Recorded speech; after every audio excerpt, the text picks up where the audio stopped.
하나님의 은혜가 여러분들 가운데 함께 하시기를 주님의 이름으로 축원합니다. 여러분 사랑합니다. 우리 옆에 분에게도 사랑합니다. 인사를 나누시죠. 네. 한 번 더 하세요. 오늘 잘 오셨습니다. 네. 네. 날씨가 선선하니까 살 것 같지요. 아침 저녁으로 시원한 바람이 참 기분 좋은 그런 때인 것 같아요. 낮에는 여전히 너무 뜨거운 때약볕이어서 나돌아다니기 참 힘든데 아침 저녁으로는 참 시원해졌어요.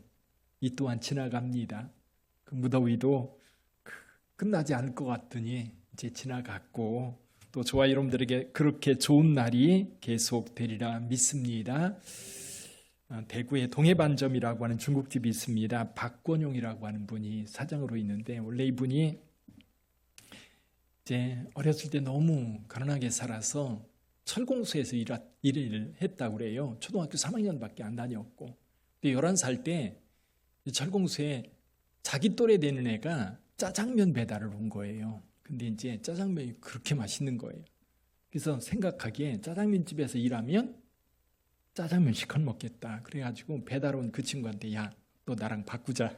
그래가지고 자기가 중국집에서 일하고 그 친구는 철공소에 있으라고 바꿔서 일을 했다고 그래요. 그렇게 해서 짜장면집에서 일하기 시작했는데 나중에 24살쯤 되었을 때에 개업을 했다고 해요. 근데 이제 이분이 유명한 게 뭐냐면 군부대에 짜장면 이제 제공한 불로 유명합니다. 1979년에 이제 9월쯤 되었는데 훈련소에서 훈련받는 그 병사들 보니까 너무 안타까운 거예요. 그래서 그 아이들을 위해서 700그릇의 짜장면을 만들어 제공했다고 해요. 그러고 나서 계속해서 군 부대에 가서 짜장면 이제 만들어주는 일로 봉사를 많이 했던 거지요.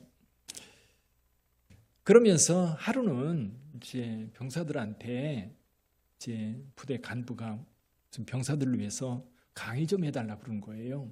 근데 이 양반은 초등학교 3학년밖에 안 나왔는데 제가 무슨 강의냐 그랬더니 자기 살아온 얘기하면 된다. 살아온 얘기를 했는데 입담이 좋아가지고요 대박이 난 거예요. 그러니까 이 양반이 짜장면 이제 봉사하는 것뿐만 아니라 강연장에 그렇게 불려다니면서 강연을 많이 했다고 합니다. 이분이 그렇게 얘기하는 거예요. 초등학교 3학년 중퇴학력에 여러 교회 초청 강연도 다니고 이만큼 성공한 것만 해도 내 인생은 하나님의 축복이 충만한 삶이라고 그렇게 간증하며 다니는 그런 사람이었습니다. 이 사람에게 참 기억나는 한 가지 사건이 있었어요. 자신이 남을 돕는 사업을 계속 이어가고 있는데 한 번은 이제 잊지 못할 일이 있었는데 그게 이제 중국에서 온 교포를 도왔던 일입니다.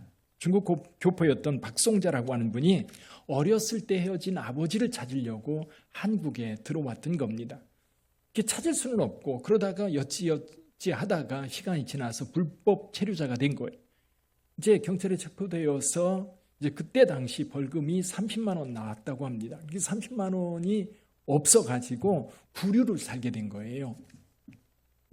이 소식을 들은 이 박권용 씨가 가서 30만 원 대납해주고 이제 구치소에서 빼내온 겁니다. 중국집에 와서 이제 식사를 대접했는데 너무 피곤하고 힘드니까 이게 중국집 방이 있었을 거 아니에요. 방에 들어가서 잔 거예요, 이 여자가.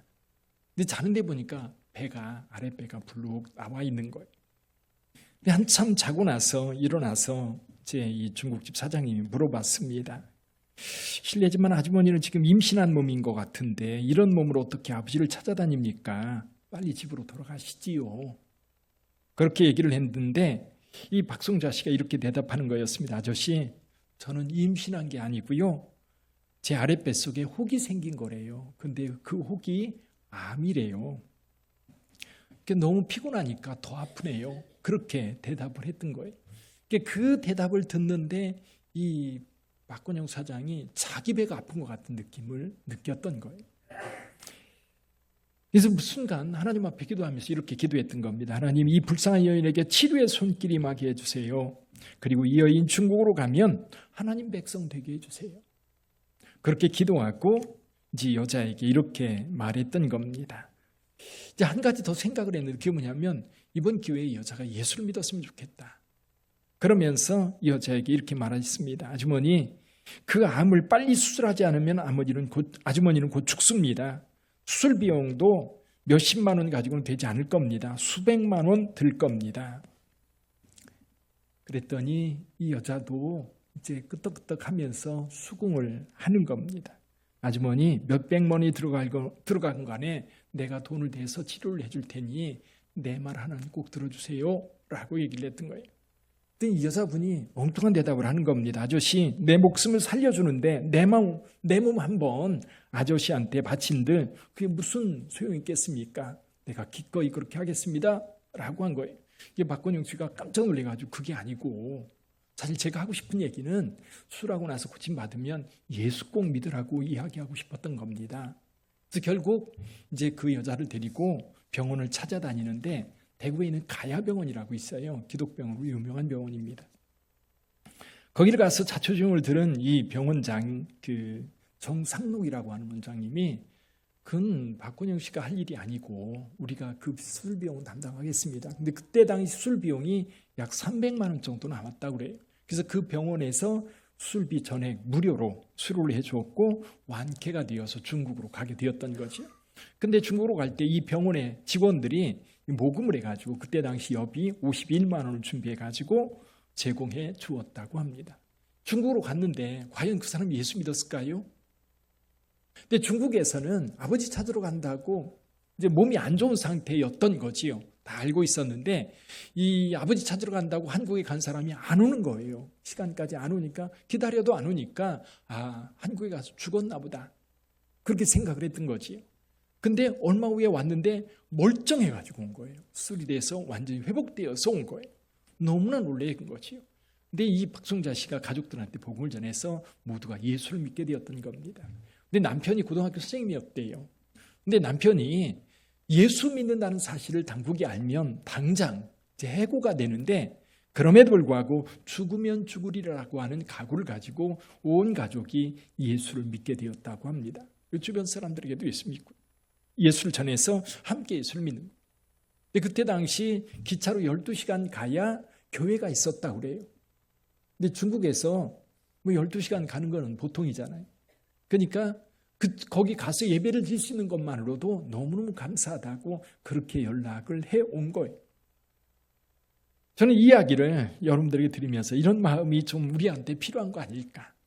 누군가에게 뭐 선을 베풀든 아니면 어떤 호의를 베풀든 아니면 주변에 만나는 사람들에게 우리 그리스도인들은 그들이 예수 믿었으면 좋겠다라고 하는 생각을 가지고 접촉하면 참 좋겠다. 그 생각이 드는 거예요.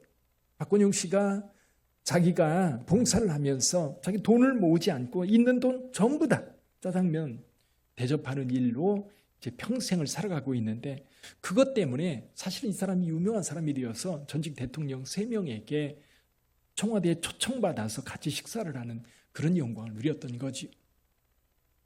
사랑하는 성도 여러분, 근데 그분이 그렇게 봉사하고 섬기는 것, 근데 제가 본 거는 그 이면에 그가 대접하고 그가 만나는 모든 사람이 예수 믿었으면 좋겠다라고 하는 그 마음이 베이직에 있는 거예요. 그러다 보니까 사람들에게 예수를 전할 수 있었고, 그리고 만나는 데마다, 그리고 강연할 때마다 자기가 만난 예수, 자기가 이렇게 섬기게 된 계기, 이런 것들을 통해서 전도하는 일을 빼놓지 않았다고 합니다. 사랑하는 성도 여러분, 저와 여러분들도 은혜 받은 자들입니다. 물론 여기 계신 분들 가운데 그 은혜가 뭔지 잘 모르는 분도 계실 거예요. 만약에 그 은혜가 뭔지 잘 모른다면 은혜를 찾으시기를 바랍니다. 내가 하나님을 만나고 싶다면 하나님을 찾으세요. 하나님께서 말씀하셔요. 너희가 나를 찾고 찾으면 만날 거라고 말씀하셨어요. 두드리는 자에게 열릴 것이라고 말씀하셨어요. 그러니까 은혜가 뭐지? 교회를 다니면서 목사님은 늘 설교할 때 은혜 얘기를 하는데 그 은혜가 뭐지? 또 교회 같이 신앙생활하는 성도들 가운데에도 은혜 받았다고 환한 얼굴로 신앙생활하는데 도대체 저게 뭐지? 나는 왜 그게 뭔지 모르지? 모를 수 있어요. 그런데 여러분들이 신앙생활하면서 그 은혜가 뭔지 발견해야 돼요. 여러분, 밭에 감추어진 그 보물을 발견하듯, 진주 장사가 진주를 발견하듯, 그걸 발견할 때에 이게 복음이구나, 이게 은혜구나, 그 은혜를 맛본 사람들은 그냥 살 수가 없어요. 그 은혜를 맛본 사람들은 대충 살 수가 없어요. 박건영 씨처럼 살 수밖에 없고 박송자처럼 하나님 앞에 그렇게 목숨을 걸고 신앙생활을 할 수밖에 없는 겁니다. 그래서 사도 바울은 이 은혜를 경험하고 나서 로마 교회 성도들에게 편지를 하면서 이렇게 편지를 씁니다. 로마서 14장 8절입니다. 우리 같이 한번 읽어보죠. 같이 읽어봅니다. 우리가 살아도 주를 위하여 살고 죽어도 주를 위하여 죽나니 그러므로 사나 죽으나 우리가 주의 것이로다. 할렐루야. 이 말씀이 이해가 되십니까? 이 말의 의미가 어떤 건지 느껴지십니까? 사도 바울은 고린도 전서 9장 6절에서 그래서 이 은혜를 경험한 자 이렇게 고백합니다. 같이 한번 읽어봅니다. 내가 복음을 전할지라도 자랑할 것이 없음은 내가 부득불할 일임이라. 만일 복음을 전하지 아니하면 내게 화가 있을 것이로다. 이 좋은 소식을 전하지 않고 나만 가지고 있다면 하나님께서 내게 화를 내릴지도 모르겠다는 거예요. 저한테 가끔 전화가 와요. 무슨 전화가 오냐면 어디 좋은 부동산 물건이 있는데 투자해 보시지 않겠느냐고. 제가 돈이 있는지 어떻게 알았는지 모르겠는데 근데 제가 그 전화를 받으면서 무슨 생각이 드느냐면 아니 그렇게 좋은 부동산이면 분명히 누구한테 아름아름 자기들끼리만 나눌 거예요. 모르는 사람한테 전화해가지고 같이 안 나눌 겁니다. 이해가 되세요? 그렇게 전화한다는 얘기는 뭐예요? 사기친다는 얘기죠. 사기꾼이라는 얘기입니다. 근데 복음은요, 사기가 아니잖아요. 이 복음은 내가 누리고 있는 이 은혜를 당신도 좀 누렸으면 좋겠다. 당신도 좀 이 기쁨 가졌으면 좋겠다. 세상에 살면서 낙심하고 좌절하고 지지고 궁상으로 살지 말고 예수 믿고 행복하게 좀 살았으면 좋겠다. 그런 간절함이 누구에게? 내 가족들에게, 내 친척들에게, 아니 나와 함께 일하는 사람들에게, 내 친구들에게, 내 이웃들에게 전하고 싶은 것이 전도입니다. 9월 달 우리 주제가 뭐냐면 전도를 위해서 기도하라입니다. 전도를 위해서 기도하라. 우리가 교회를 건축하고 우리가 어디에 집중해야 될까? 우리가 모여서 예배를 드리고 즐겁게 교제하고 그리고 우리가 섬길 수 있는 만큼 섬기는 것 매우 중요합니다. 근데 교회가 이 땅에 있으면서 가장 중요하게 해야 될 본질이 뭐냐면 복음 전하는 거거든요. 복음 전하는 것. 근데 이제 이 복음 전하는 것 쉬운 일이 아닌 거예요. 쉬운 일이 아닌 거예요. 근데 사실 사도 바울도 그렇고 많은 사람들이 순교를 하면서까지 이 복음을 전했어요. 왜 이렇게 순교를 하면서까지 목숨을 걸고 복음을 전했을까? 왜일까? 사실 저와 여러분들이 신앙생활을 하면서 그 질문을 끊임없이 던져야 돼요. 그 사람들이 복음 전하는 것 때문에 오늘 저와 여러분들이 예수를 믿고 있고 그 은혜를 누리고 있거든요. 그러니까 우리에게 복음이 전해지기까지 많은 사람들이 이 복음을 위해서 목숨을 걸었기 때문에 우리에게까지 온 거예요. 우리에게까지 왔다면 도대체 이 목숨 걸고 복음을 전해야 되는 이유가 뭔가? 그리고 그 예수를 믿는다고 하는 게 도대체 뭔가? 그래서 우리도 좀 더 이전보다는 다르게 열정을 가지고 복음을 전해야 되겠다. 올해 우리 교회에 참 뜨거운 변화가 있었어요. 우리가 전도해야 된다고 하는 마음은 저와 여러분들 모두가 동일할 거예요. 근데 사실 어떤 계기를 마련하기가 쉽지 않았었어요. 근데 이 전도를 시작하게 된 계기가 좀 경로잔치였어요. 경로잔치 홍보하고 경로잔치를 하면서 그때 왔던 분들이 이제 교회 등록도 하고 교회 나오기도 하고 그러면서 우리 가운데에도 전도 열심히 해야 되겠다. 그래서 전도하다 보니까 이 사람 저 사람 이제 교회 오셔서 올해는 등록한 분들이 지난주까지 18분 등록을 하셨습니다. 할렐루야. 우리 교회가 이렇게 한 해 동안 18명 이렇게 등록한 경우가 별로 없었거든요. 옛날 말고는 최근에. 왜냐하면 그만큼 전도하기도 힘들고 코로나 사태 이런 것들 때문에 더더욱 전도하기 힘들고 어려운 상황이었어요. 그런데 교회 지어놓고 나니까 전도하기 자신감이 생기는 거예요. 전에는 전도하다 보면 본당 2층이에요? 물어보아요. 그 2층입니다. 그럼 엘리베이터 있어요? 없는데요. 그러면 이게 속이 얼마나 상한지. 저도 후배 목사님이 장인 장모님 그 교회 우리 교회 가까워서 이제 우리 교회 가라고 하려고 하는데 그 목사님 먼저 물어보는 목사님 그 엘리베이터 없죠? 없지. 그랬더니 그러면 안 되겠네요. 이게 연세 드신 분들이 무릎이 안 좋으니까 계단을 오르기가 너무 힘든 거예요. 이게 지금은 엘리베이터 있잖아요. 그렇잖아요. 이게 교회도 깨끗하게 지어놨잖아요. 자신감이 생기는 거예요. 근데 문제는 뭐예요? 우리에게 그 열정이 부족한 거예요. 그래서 올해 가을에 9월부터 오늘 직원회 하면서 우리 준비한 장로님이 발표를 좀 해주실 텐데 11월 이제 추수감사쯤 해가지고 우리 전도축제를 좀 준비해서 진행하려고 합니다. 그래서 오늘 9월달 전도를 위해서 기도하라는 제목을 가지고 하나님의 말씀 함께 나눕니다. 자, 그래서 오늘 저와 여러분들이 함께 나눌 것은 이거예요. 우리가 전도할 때 어떤 힘으로 해야 될까? 어떤 마음으로 해야 될까? 어떤 능력으로 해야 될까? 또 한 가지는 뭘 전할까? 두 가지를 오늘 본문의 말씀뿐만 아니라 함께 나누고자 합니다. 여러분 제자들 예수님의 제자들을 한번 먼저 생각해 보시죠. 예수님의 제자들 예수님의 부름을 받아가지고 예수님을 따라다니면서요 많은 것을 경험했어요. 자, 제자들, 여러분들이 제자라고 생각하고 예수님과 함께 다니면서 경험한 것이 뭔가?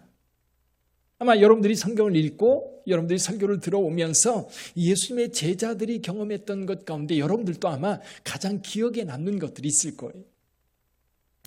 어떤 분들은 오병이어의 기적이 두고두고 마음에 남는 분도 계실 거예요. 여러분들이 만약에 예수님의 제자라고 한다면 그때 경험했던 것 남아있는 것이 있을 거예요. 어떤 분들은 중풍병자가 고침받는 것, 나병 환자가 깨끗함을 받는 것, 또 죽은 자가 살아나는 것.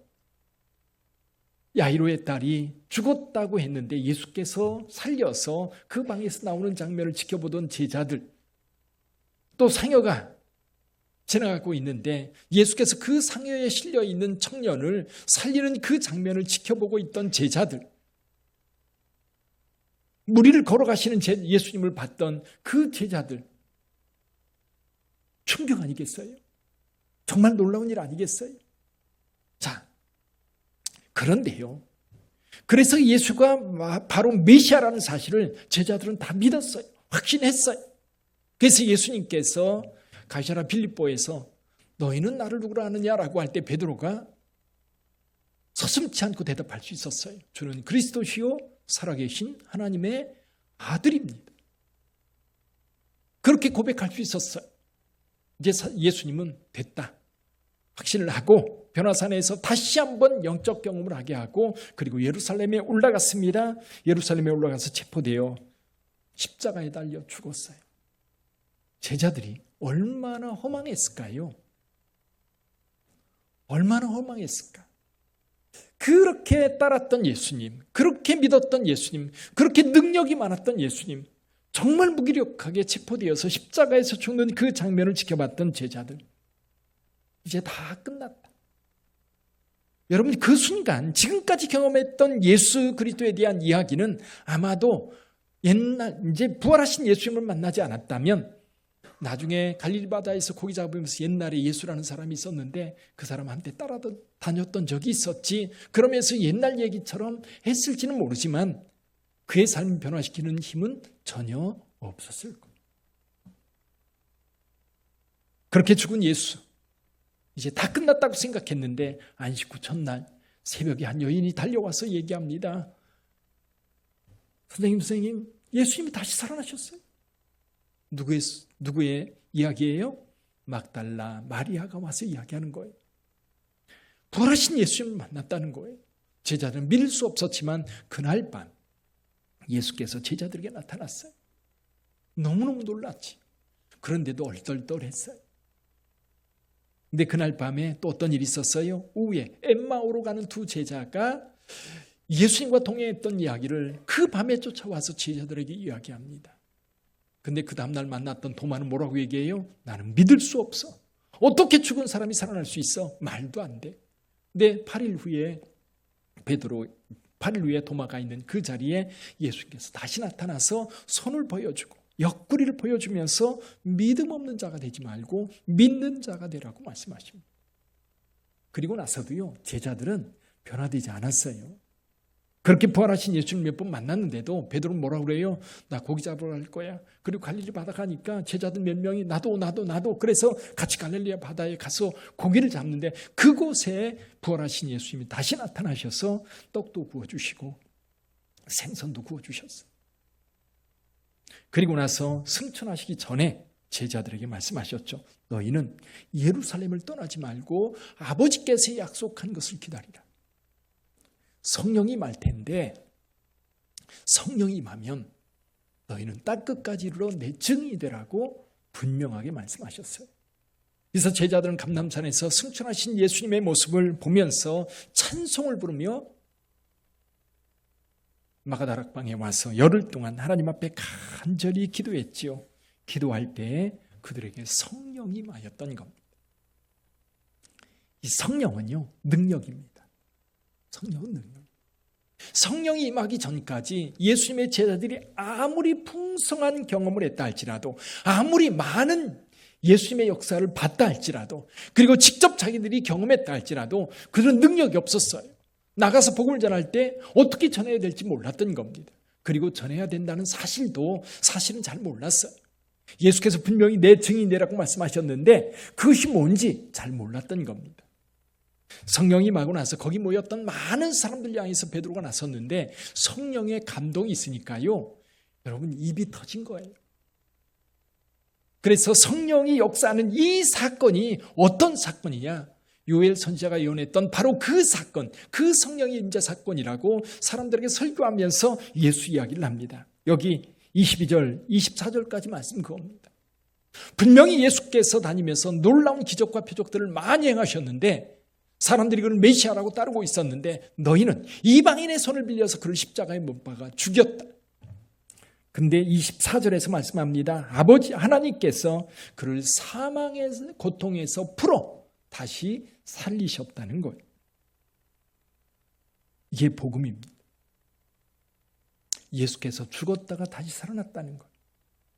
여러분, 이 복음 때문에 예수께서 죽었다 살아났다고 하는 이것 때문에 교회가 생겼고요. 이것 때문에 교회는 유대인이었는데 이들이 안식일을 지키는 게 아니라 주일을 지키는 걸로 바뀌었던 거예요. 우리 동네도 하나님의 교회라고 하는 이단이 있습니다. 토요일날 예배를 드려야 된다는 거예요. 성경에 안식일을 지키라고 하지 않았느냐. 그리고 예수님도 안식일을 지켰고 바울도 안식일을 지켰다고 그러면서 이야기합니다. 근데 여러분, 기독교는 예수께서 하나님의 아들 그리스도이심을 믿는 종교는 안식 후 첫날 예배를 드리는 겁니다. 왜? 예수님은 그 시간에 무덤에 계셨어요. 그래서 3일째 하나님께서 예배를 받으시려면 무덤에서 나온 안식 후 첫날 우리가 모여서 예배를 드려야 되는 거예요. 할렐루야. 자, 예수님의 제자들이 예수를 전하기 시작했습니다. 근데 그들이 예수를 전하게 된 힘이 뭐냐면 성령이에요. 성령. 그래서 여러분들이 전도할 때 전도가 잘 안 되지요. 힘들지요. 내 힘으로 하려고 하면 어려워요. 내가 가지고 있는 사고, 내가 가지고 있는 논리, 경험만 가지고 이야기하려고 하면 참 입이 딱 막혀서 열리지가 않아요. 그래서 전도할 마음을 가지고 우리 가까이 아는 친구가 있어요. 그래서 저 친구한테 꼭 예수 믿으라고 해야지. 우리 교회 한번 가자고 얘기를 해야지. 다짐하고 또 다짐했는데 그 친구를 딱 만나면 또 입이 닫혀가지고 교회 가자 소리 못하고 엄한 얘기만 하다가 헤어지고, 그리고 또 기도해요. 하나님, 그 친구 꼭 전도하게 해주세요. 근데 다음에 또 만났는데 또 말도 못하고 그냥 돌려보는 길을 아마 여러 번 한 분들이 계실 거예요. 근데 여러분, 성령을 의지해 보세요. 성령님을 의지하면 성령님께서 여러분들에게 지혜도 주시고 능력도 주실 줄 믿습니다. 성령. 그래서 전도하는 분들은 전부 다 기도하는 분들이에요. 어떻게 기도해요? 정말 간절히 기도합니다. 하나님, 우리와 함께하여 주옵소서. 내 입술을 주관하여 주옵소서. 저 상대방에 감동을 주셔서 그가 이 복음, 전하는 복음을 받아들일 수 있도록 도와주옵소서. 그렇게 성령을 의지하여 전도할 때 이 역사가 일어나는 줄 믿습니다. 또 한 가지는요, 그러면 전도할 때 뭘 전할까? 우리는 보통 예수 믿으라고 합니다. 그리고 우리 교회 한번 와보라고 합니다. 그럼 예수 믿으라고 하면 우리 가까이 있는 사람들, 아마 이런 전도를 하려고 마음 먹었던 분들은 늘 이런 경험이 있을 겁니다. 예수가 누군데? 그러면 갑자기 할 말이 잃어버려져요. 예수가 누군데? 하나님의 아들. 하나님의 아들. 그래, 예수가 하나님의 아들인 증거는 뭔데? 왜 예수만 하나님의 아들인데? 꼬리에 꼬리를 무는 많은 질문들이 있어요. 그런데요, 그 질문들에 대해서 답을 하려고 하면요, 금방 말문이 막혀요. 여러분이 전할 수 있는 것만 전하면 돼요. 전하는 내용은 뭐냐면, 여러분 사도신경에서 고백하고 있는 예수님에 대한 5가지 고백이 우리가 믿는 내용이고요. 그게 복음이에요. 예수는, 그는 누구에게서 태어났어요? 동정녀 마리아에게서 나시고, 두 번째는 뭐예요? 본디오 빌라도에게 고난을 받으사 십자가에 못 박혀 죽으시고, 세 번째는 뭐예요? 장사된 지 사흘 만에 죽은 자 가운데에서 다시 살아나셨으며 부활입니다. 네 번째는 뭐예요? 하늘에 오르사 하나님 보좌 우편에 앉아 계신 승천입니다. 다섯 번째는 뭐예요? 다시 오시겠다는 재림에 대한 고백. 자, 예수님을 믿지 않는 자들은 이 5가지 고백은 별거 아니에요. 그런데 믿는 자들에게 이것은 우리의 생명이에요.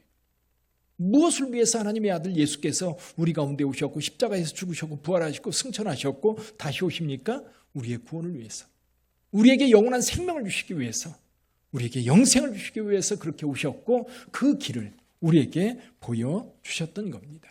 예수만이 길이요 진리요 생명이기 때문에 예수가 아니라면 구원은 없는 거예요. 여러분, 다른 종교도 전도를 해요. 그런데 다른 종교는요, 여러분 순교하면서 전도하지 않아요. 오히려 믿지 않는 사람들을 죽일지언정, 무슬림 같은 경우 그러잖아요. 불교도, 또 힌두교도, 또 무슬림도 여러분 전도하면서 그들의 신앙을 전하면서 순교하지 않습니다. 그래서 여러분 국사 시간에 배웠죠. 신라 통일신라 시대 때 그 신라의 그 불교를 가지고 온 사람 누구예요? 들어보셨죠? 이자돈이라고. 그 사람이 순교를 해요. 근데 학자들이 그 사람이 순교했다는 이야기를 하면서 그 사람이 분명히 불교를 가지고 들어온 게 아니라 경교라고 하는 당나라 때 네스트리안이라고 하는 이 기독교가 이 인도를 건너서 중국에까지 왔었어요. 그래서 중국하고 신라, 당나라하고 신라하고 굉장히 교류가 빈번했었는데 아마도 당나라를 통해서 우리나라에 경교가 들어오지 않았을까. 그래서 그 이제 석가탑에 있었던 그 다라니경이라고 하는 그런 그 유물들이 나왔는데 그 뒷면에 십자가 표시가 되어 있는 거예요. 그래서 여러분 기독교 학자들은 아마 그때 처음으로 우리나라가 기독교하고 접촉이 있었을 것으로 보는 거예요. 고려시대 때는 당나라가 우리나라를 지배할 때, 그리고 임진왜란 때도 일본을 통해서 기독교가 우리나라 들어왔었는데 우리나라 뿌리내리지는 못했죠. 자, 여러분 기독교의 복음. 그런데요, 여러분 이런 예수님에 대한 이런 복음에 대해서 우리가 설명하려고 하면 참 어려워요. 그래서 저와 여러분들에게 쉬운 방법 하나가 있어요. 그게 뭐냐면 내가 만난 예수, 내가 경험한 예수를 전하면 되는 거예요. 이것을 신학적으로, 논리적으로 또는 어떤 복음의 핵심을 가지고 전하려고 하면 저와 여러분들이 훈련을 좀 받아야 돼요.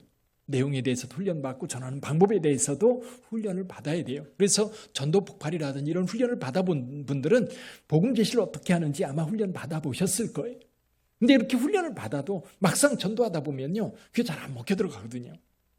그래서 여러분 요즘 전도는요, 관계 전도라고 합니다. 가까이 있는 사람들에게 복음을 전하는 건데요, 관계 전도할 때 제일 좋은 게 뭐냐면 내가 만난 예수예요. 간증이라고 그러죠. 내가 만난 예수, 내가 경험한 예수, 내가 병들어 죽게 되었을 때 그때 나를 살린 예수, 나를 구원해 주신 예수, 그거를 경험하면 그것을 이야기하면 되는. 그래서 가장 효과적인 방법 어떤 거예요? 내가 경험한 예수를 전하는 것이 전도 방법의 최고인 줄 믿습니다. 아멘. 근데 문제는 뭐냐면 내가 예수 만난 경험이 있어야죠. 그렇죠? 그 은혜를 여러분들이 맛봐야 돼요. 그래서 교회를 다니면서 그 은혜가 뭔지 잘 모르는 분들은 그 은혜를 보물 찾듯이 찾아야 되는 거예요. 간절히 찾아서 그 하나님을 만날 수 있기를 주님의 이름으로 축원합니다. 근데 전도라고 하는 방법은요, 무식한 방법이래요. 누가 인정했어요? 사도 바울이 인정한 방법이에요. 고린도전서 1장 21절에 보면 이렇게 말합니다. 고린도전서 1장 21절 같이 읽어봅니다. 하나님의 지혜에 있어서는 이 세상이 자기 지혜로 하나님을 알지 못하므로 하나님께서 전도에 미련한 것으로 믿는 자들을 구원하시기를 기뻐하셨도다. 할렐루야. 이제 어차피 복음이 전파되는 것은 우리가 전도할 때예요. 오늘날 한국교회가 전도 안 된다고 이야기합니다. 전도하기 참 어려운 시대라고 말합니다. 어떤 목사님 그러더라고요. 목사님, 전도가 힘들지 않았던 때는 한 번도 없습니다. 전도가 힘들지 않았던 때는 한 번도 없다는 거예요. 초대교회 때부터 목숨 걸고 전도했고 목숨 잃어가며 전도했는데 오늘날 그런 시대가 아닌데 문제는 뭐냐면 우리 안에 그 열정이 없는 거예요. 우리 안에 전도 가자는 마음이 없는 거예요. 그러니까 복음이 전도되지 않는 거예요. 근데 여러분 요즘에 이단들은요 얼마나 부흥되는지 몰라요. 왜 부흥돼요? 전도하니까. 혹시 토요일 날 오후에 여기 한번 요 사거리에 한번 와서 보세요. 하나님의 교회 이단들이 얼마나 열심히 전도를 하는지. 주중에도 그래요. 우리는 그 열심보다 2배, 3배 더 열정적이어야 될 줄 믿습니다. 왜 거짓을 전하는데도 그러는데 거짓이 아닌 진리를 전하는 거에 대해서 우리가 그만한 열정쯤은 있어야 되지 않겠어요? 이제 우리 빛된 교회가 그 일을 감당하게 해야 된다는 거예요. 어느 의사가 이런 간증을 하더라고요. 자기가 개인 병원 개업을 한 겁니다. 옛날이지요. 그는 늘 어떤 기쁨에 살았느냐 하면 이제 저녁에 문을 닫고 직원들이 다 퇴근하고 나면 혼자 늘 남아 있었다고 그래요. 남아서 뭐 하느냐 하면 하루 종일 번 돈, 그거 세는 기쁨. 저녁에 그거를 세면서 이제 뿌듯한 거예요. 날마다 그 돈 세는 재미에 하루를 마감하고 피곤한 줄 모르고 그렇게 지냈다고 합니다. 근데 어느 날 책상 위에 쌓인 돈을 세고 있는데 채다 말고 딱 놓고 그 돈을 물끄러미 바라보면서 언뜻 이런 생각이 들었던 거예요. 내가 하나님 앞에 가면 무엇이라고 보고드릴 것인가? 환자들 고치고 돈만 세다 왔다고 보고하면 하나님이 기뻐하실까? 근데 혼자 그 생각을 하니까 혼자 있는데도 얼굴이 벌겋게 달아오르는 거예요. 너무 창피하고 너무 부끄러워서. 그래서 그 순간 이렇게 하나님 앞에 기도했대요. 그럼 하나님이 기뻐하시는 게 뭘까? 하나님이 제일 기뻐하시는 것이 뭘까? 결국 이 말씀을 붙잡았던 거예요. 다니엘서 12장 3절 말씀입니다. 우리 한번 같이 읽어볼까요? 같이 읽어보지요. 지혜 있는 자는 궁창의 빛과 같이 빛날 것이요 많은 사람을 옳은 대로 돌아오게 하는 자는 별과 같이 영원토록 비추리라. 아멘. 여기 보니까 많은 사람을 옳은 대로 돌아오게 한 자, 많은 사람들을 옳은 대로 돌아오게 한 자는 별과 같이 영원토록 비추리라. 그 환자는, 이 의사는 그때부터 환자들을 대면할 때에 그냥 대하지 않았다고 합니다. 예수님의 마음으로 사랑하고 정성을 다해서 보살펴 주었다고 그래요. 그러면서 늘 예수 꼭 믿으라고 복음을 전했던 거예요. 제 아내가 눈 시술을 하는데요. 그 수술실이 있는데 큰 그 유리로 이렇게 뚫어져 있어서 밖에서 보호자들이 이제 볼 수 있게 해놨어요. 근데 이 의사가 나이가 많은 의사인데 의사가 환자를 놓고 기도하는데요. 아유, 그렇게 간절히 기도하는 거 처음 봤어요. 정말 간절히 기도하고 수술을 시작하는 거예요. 그러니까 그 기도하는 것이 그냥 그 보호자 들으라고, 환자 들으라고 하는 게 아니라 진심으로 기도하는 느낌인 거예요. 진심으로. 이렇게 복음 전하는 거겠구나. 아마도 여기 있는 이 의사도 그 다음부터는 늘 그렇게 기도하고 정말 힘든 환자들, 그 환자들에게 기도하면서 기도 목록을 적어놓고 그 환자들 위해서 예수 믿도록 기도하면서 진료를 했다고 합니다. 사랑하는 성도 여러분, 이렇게 시작하면 어떨까요? 오늘 아니면 한 2, 3주 동안 우리 가까이 있는 우리 가족들, 예수를 믿는지 안 믿는지 가끔 1년에 한두 번씩 나오는 우리 자녀들 있다면 그 자녀들 하나님 앞에 믿음을 갖게 하려고 마음에 작정하고 이제 기도를 다시 한번 시작해 보세요. 우리 가족들, 아니면 우리 가족들이 다 예수 믿는다면 아마도 우리 친구들이나 가까이 지내는 사람들 가운데 예수 믿지 않는 사람이 있다면 그 친구한테 꼭 예수 믿으라고 전했으면 좋겠다. 많은 사람 전도하려고 하지 마세요. 한 사람만 하세요. 100명씩 200명씩 안 해도 돼요. 한 사람만 하세요. 아멘. 렘브란트라고 하는 그 화가가 있습니다. 젊은 시절 아내를 잃고 방황을 하다가 극적으로 하나님을 만난 다음에 인생을 다시 살기 시작했습니다. 곧 재기하고서 그가 그린 유명한 그림이죠. 엠마오로 가는 두 제자. 그런 그 이후에는 신앙적인 그림을 많이 그렸다고 그래요. 근데 친구들이 종종 와가지고 렘브란트한테 이렇게 물었다고 합니다. 자네처럼 좋은 그림을 잘 그릴 수 있는 비결이 뭔가? 너무 그림을 잘 그리고 너무 감탄사가 절로 나오는 그런 그림을 그리고 있으니까 친구들이 묻는 거예요. 그럴 때마다 렘브란트는 이렇게 대답했다고 합니다. 어떻게 그려야 하는지 묻기 전에 일단 붓을 들고 그려봐. 아멘. 그려보지 않은 사람에게 아무리 비법을 설명해도 알까요? 몰라요. 여러분 그림을 그리는데 그 붙들고 그리려고 하니까 안 그려지면 이렇게 해봐 이렇게 해봐 이게 되는데 붓을 들지도 않고서 어떻게 그리면 그렇게 잘 그려? 그 비결이 뭐야? 얘기해봐야 아무 의미가 없다는 겁니다. 전도도 그런 것 같아요. 아무리 전도 비결을 얘기해주고 이렇게 하면 된다 저렇게 하면 된다 해도 안 될 거예요. 일단 한번 해봐. Just do it. 일단 한번 해봐. 그냥 한번 해봐. 아멘. 일단 한번 하면서 우리 영혼 구원에 함께 동참하는 우리 빛된 모든 성도들 되시기를 주님의 이름으로 축원합니다. 기도하겠습니다.